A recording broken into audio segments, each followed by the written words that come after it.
You're watching FloorDaily.net, and I'm Kemp Harr, and we're at Surfaces 2010, and we're in the Anderson Hardwood booth, and I'm actually here with Don Finkell, who for a long time has been president of Anderson Hardwood, but now is actually the CEO. Are you the CEO? CEO of Shaw Hardwood. Of Shaw's Hardwood business, okay? Yeah. And we'll talk a little bit about all that means in a minute, but as we start talking about Anderson, I think it's probably important to remind our listeners here, our viewers, that Anderson has a long heritage of bringing innovation.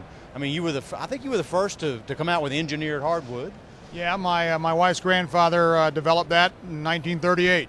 Okay, and then I think you're also the whole distress look. You're the first to come out with that. Right, we did the first pre-finished hand scrape floor in 2001, and we came out with the first aluminum oxide finish on a wood floor in 1997. I was getting to that next. Oh, I'm sorry. Okay. That's all right. So it was urethane until you got involved, and then. Well, it's still urethane, but we added the aluminum oxide to it, which really improved the wear characteristics. And now this year you actually have maybe the next invention, right? Right. We have the next generation of that, which we call Lustre Lock Ultra, which improves the scratch resistance. So, in the past, you could warrant the floor for a long time because it wouldn't wear out.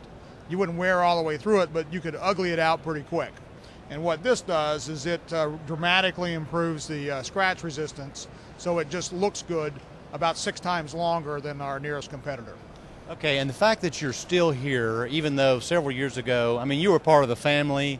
You actually married into this business, right. And you were part of the family. You're still here. Shaw owns this business now. I think that speaks well for the fact that they're using you as a resource.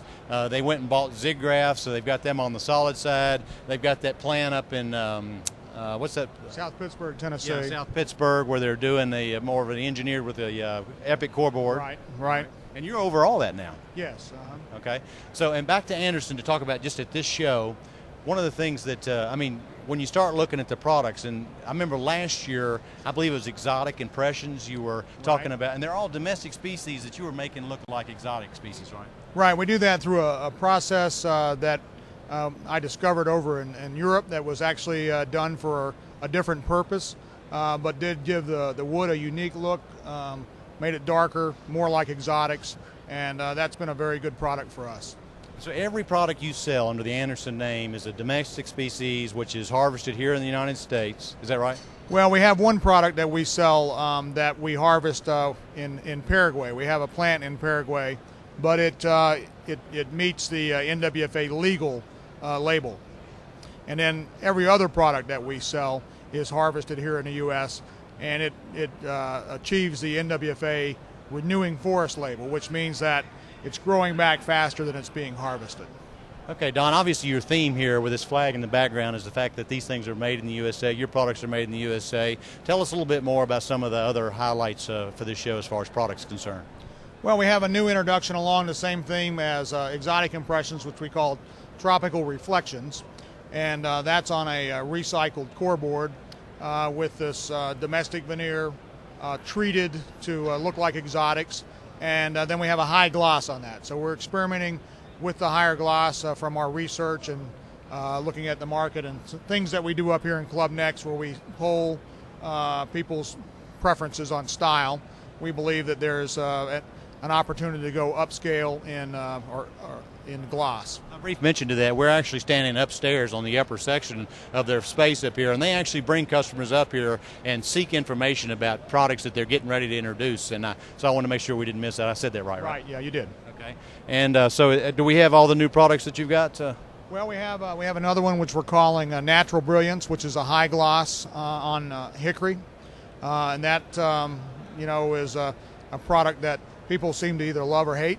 And we would not be comfortable bringing out a high gloss product like that were it not for this new finish, because high gloss scratches and shows every blemish. Right. So this new finish allows us to do things that, from a style standpoint, we were uncomfortable doing in the past. And to actually prove that, you've got people downstairs with those Brillo pads or Scotch pads, and you're having them scratch other types of surfaces, and then trying to put a scratch on this, and it's very hard to do, right? Right. You can eventually do it, but the other one you can scratch it in just a few cycles, maybe 5 or 6. The nearest domestic competitor takes a little longer. Ours, you can work on it for a long time, and you eventually can put a scratch on it, but it's dramatically longer, at least 6 times longer. Okay, so we've talked about product. I understand you also have a new website that's designed specifically for women to use in their design process when they're working on changing the look of their home. Right. It's easier to navigate. It shows our brands better. It has, I think it's prettier. I still think it's all about the look. And I think what women want is to beautify their home, and it's an expression of themselves.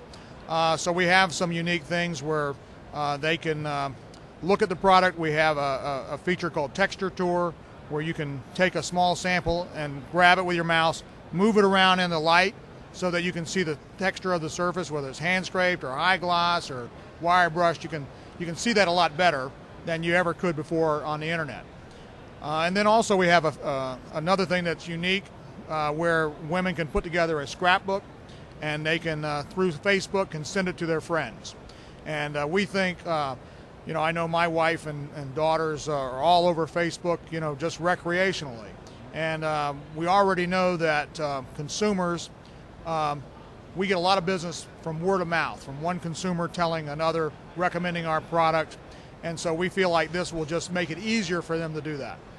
Well, Don, I got to tell you, I know a little bit about your background. I'm completely amazed. I mean, you're an engineer, a student of engineering from the University of Tennessee, and architecture. Yeah. Okay. Well, anyway, I mean, you're a mathematician, and yet you've got all these beautiful products, and they're all built with a lot of science behind them. So congratulations on all that. Well, thank you. I mean, it's a lot of people, do a lot of work to put this stuff together. It's not just me. I guess if I would take credit for anything, it would be putting together a great team.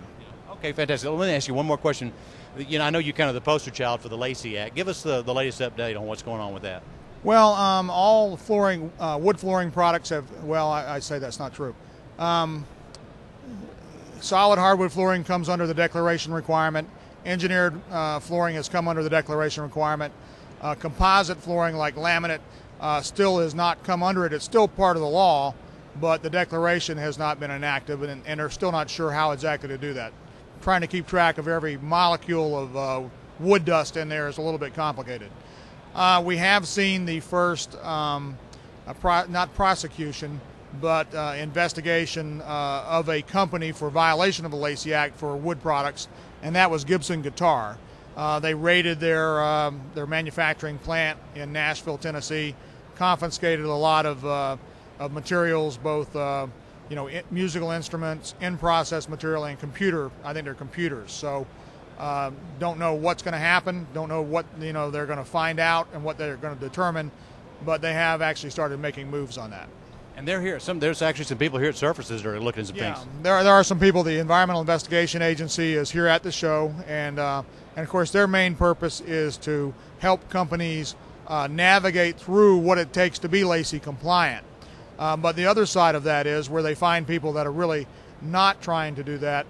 They cooperate with the Department of Justice, and they have a history of helping them find the bad actors and taking them out so that the good people can be successful. Okay, Don, I appreciate it. Again, we've been talking to Don Finkell, who is the CEO of Shaw's Hardwood business, and you've been watching Kemp Harr and FloorDaily.net.